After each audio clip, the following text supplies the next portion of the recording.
Exercise 11.1 question number 4 करते हैं।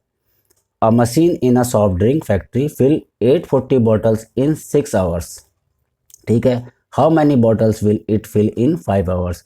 अगर 840 बॉटल्स 6 घंटे में फिल की जाती हैं तो कितनी बोतल 5 घंटे में करी जाएंगी। बस यही बताना है, सिंपल। जैसे मान लो 840 बॉटल्स है, एक को हमने x1 मान लिया, कितना 840 बॉटल्स। ठीक है, y1 क्या है, आवर्स हो गए 6 आवर्स। ठीक, अब x2 यहाँ पे कितनी बॉटल्स हैं, बॉटल्स तो हमें निकालनी है तो हमने क्वेश्चन मार्क कर दिया। और y2 कितना है हमारा, यहाँ पर y2 5 आवर्स है, 5 आवर्स। ठीक, अब आपने क्या करना है, सिंपल, x1 अपॉन में y1 equal to x2 upon में y2। तो x1 कितना था आपके पास 840 अपॉन में y1 6 इक्वल टू x2 नहीं है और y2 5। क्या करोगे, 5 को सीधा यहाँ मल्टीप्लाई कर दोगे 840 से, 5 इंटू 840 अपॉन में 6 इक्वल टू x2 अपनी जगह पे रहेगा।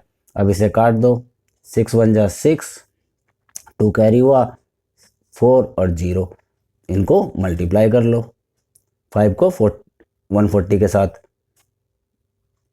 700 आ गया, 700 equal to x2 means 700 equal to x, मतलब 5 आवर्स में 5 घंटे में 700 बोतलें भरी जाएंगी। अगर 6 घंटे में 840 है तो 5 आवर्स में 700 हो गया। ठीक है, अब नेक्स्ट क्वेश्चन देखते हैं। नेक्स्ट क्वेश्चन दिया है, a photograph of a bacteria enlarged 50,000 times attain a length of 5 centimeter। Book में दे रखा है as shown in the diagram, what is the actual length of bacteria।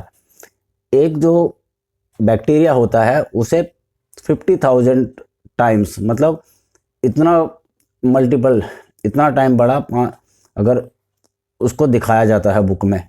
ठीक है, अगर उसकी लेंथ 5 सेंटीमीटर है, times attain A length of 5 centimetre, 5 centimetre तो इतना टाइम्स। ठीक, अगर उसकी length in the diagram what is the actual length of bacteria if the photograph is in large 20,000 times. वो कितना बड़ा होगा बैक्टीरिया अगर उसे 20,000 टाइम्स से ज़्यादा बड़ा दिखाया जाए। तो इसमें हम क्या करेंगे, a photograph of bacteria an large 50,000 time, इसको जो एन लार्ज 50,000 टाइम्स है इसको हमने x1 मान लिया, x1 इक्वल टू 50,000 टाइम्स।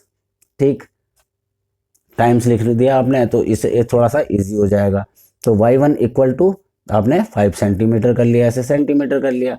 अब यहाँ पर देखो, यहाँ पर x2 क्या होगा 20,000 टाइम्स।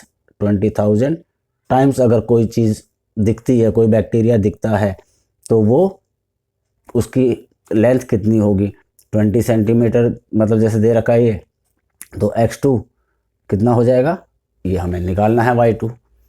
तो क्या करेंगे, x1 अपॉन में y1 equal to x2 upon में y2। ठीक है, आगे चलते हैं। क्या x1 कितना है 50,000 टाइम्स, पूरा लिख लिया, चलो, अपॉन में y1 कितना है 5 सेंटीमीटर इक्वल टू, फिर x2 कितना है 20,000 टाइम्स। ठीक है, और y2 एज इट इज़ रख लिया। अब इन्हें मल्टीप्लाई करेंगे तो y2 यहाँ मल्टीप्लाई होगा और क्रॉस मल्टीप्लाई होगा, तो y2 यहाँ पे आके क्या हो जाएगा, y2 इक्वल टू, y2 यहाँ पर आ गया 50,000 टाइम्स की जगह और 5 सेंटीमीटर यहाँ मल्टीप्लाई हो गया, क्या 20,000 टाइम्स इंटू 5 सेंटीमीटर और अपॉन में 50,000 टाइम्स। ठीक है, अब देखो क्या है, ये मल्टीप्लाई में है तो टाइम्स से टाइम्स कट गया, 1 2 3 4 4 0 आपस में कट गए और 5 आपस में कट गए, तो यहाँ क्या बच गया ऊपर सेंटीमीटर, कितना कोई भी वैल्यू नहीं बची, 1 सेंटीमीटर मीन्स 1 सेंटीमीटर इसकी वैल्यू आ जाएगी, कितनी आ जाएगी y2 2 इंटू, यहाँ पर एक सिर्फ 2 बचा है, यहाँ पे कुछ भी नहीं बचा, 2 इंटू 1 सेंटीमीटर, तो क्या हो जाएगा ये हो जाएगा 2 सेंटीमीटर। मतलब अगर उसे 20,000 टाइम्स बड़ा दिखाया जाएगा तो उसकी एक्चुअल वैल्यू 2 सेंटीमीटर होगी। किस चीज़ की? बैक्टीरिया की, जो कि आपकी बुक में उसकी फिगर दे रखी है। इस तरह हमने क्वेश्चन नंबर 5 भी कंप्लीट किया।